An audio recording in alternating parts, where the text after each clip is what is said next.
Hi, my name's Kylee Leota and I'm the founder and director of Elements for Success, where I look at life, leadership and high performance team coaching and consultancy.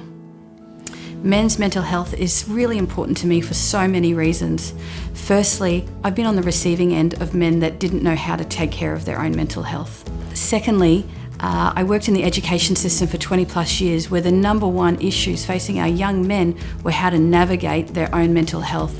And lastly, I have sons myself, and in this growing complex world, we need them to be able to navigate and be strong and resilient moving forward.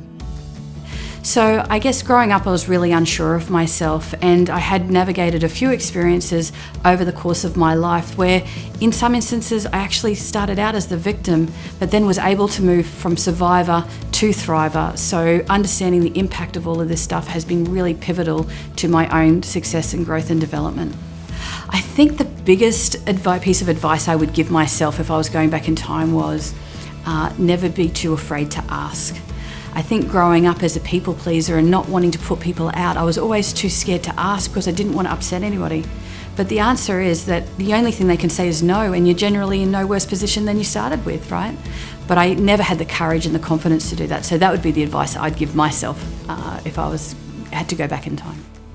I think one of the really key areas about being really proactive about mental health is destigmatizing the labels. And sometimes it's about just starting with a conversation and creating safe and supportive environments to have a conversation to say, hey, I actually haven't been living the life that I would like to live, and what's holding me back from living that. I think sometimes we get so caught up in the labels that we forget that the conversation and creating a safe and supportive environment is actually the key to moving this space forward. Learning to pivot when I'm heading away from the healthiest version of myself has been one of those ongoing challenges, and some days I do it amazingly, some days it's a bit of a journey.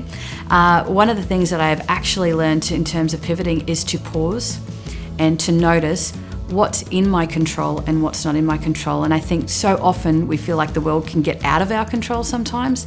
So it's about shrinking, going small, and recognizing that so many things are actually within my control.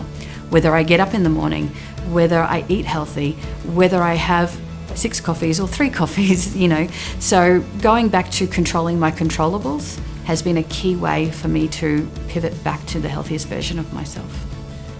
I think the costs for not addressing mental health are so significant that I think they're immeasurable in some areas.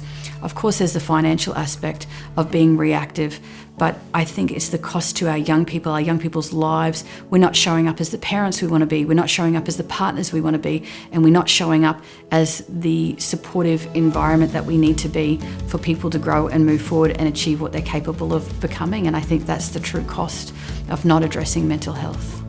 Discovering my purpose was a journey for me. I grew up and I was an educator for 20 plus years, and I actually thought my purpose was to educate. But what I realized was my purpose was to actually empower. So the last couple of years I've had this light bulb moment where I've discovered my true purpose, and I absolutely live, breathe, sleep my purpose of empowering others, whether it be in my family, whether it be in my daily life, or whether it be in my business. And it absolutely brings me so much joy, and I feel so blessed to be able to live in my purpose every single day.